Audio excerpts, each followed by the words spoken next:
जग नाही। संत मिलन सम सुख जग नाही।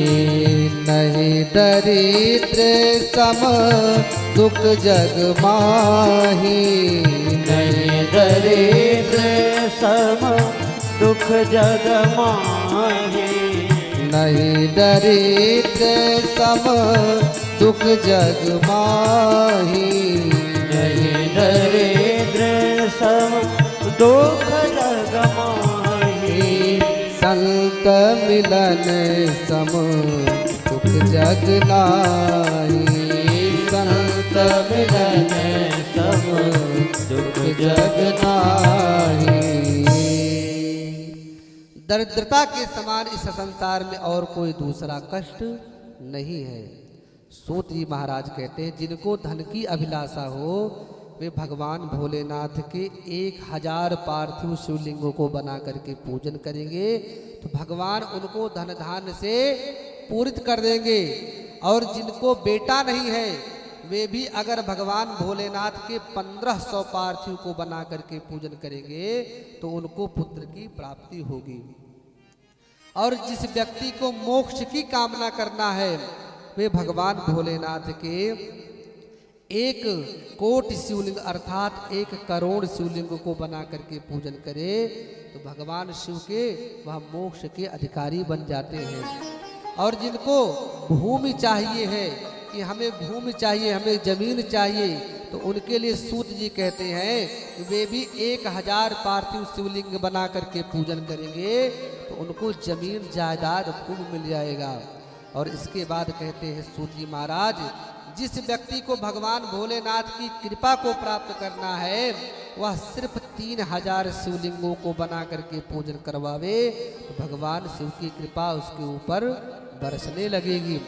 और इसमें वर्णन करते हैं जिस व्यक्ति को वशीकरण करवाना हो किसी के प्रति तो उसके लिए भगवान भोलेनाथ की पावन चर्चा के मध्य में सूत जी कहते हैं वशीकरण के लिए 800 पार्थिव शिवलिंग को बना करके पूजन किया जाए तो व्यक्ति बस में होता है। और इसके बाद में मारण के लिए बताया गया है कि मारण के लिए भगवान भोलेनाथ के पार्थिव स्वरूप का 700 पार्थिव शिवलिंग निर्माण करवा करके पूजन किया जाए तो व्यक्ति मारण क्रिया को कर सकता है।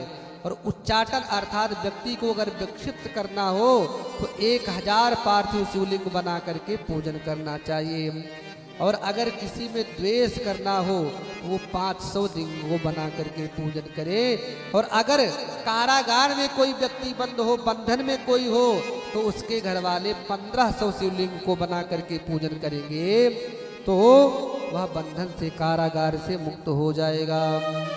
बोल शंकर भगवान की। इससे समस्त सुंदर बातों को बतलाते हुए सूत जी महाराज कहते हैं हे महात्माओं भगवान शिव के स्वरूप का पूजन करके जीव सब कुछ प्राप्त कर सकता है।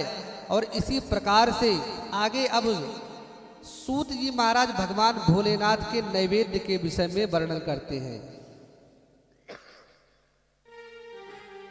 नैवेद्य अर्थात कभी कभी प्रश्न उठता है कि भगवान भोलेनाथ का नैवेद्य हमको और आपको लेना चाहिए कि नहीं लेना चाहिए, ये प्रश्न उठता है। तो सूत जी महाराज कहते हैं भगवान भोलेनाथ के नैवेद्य को कैसे लेना चाहिए।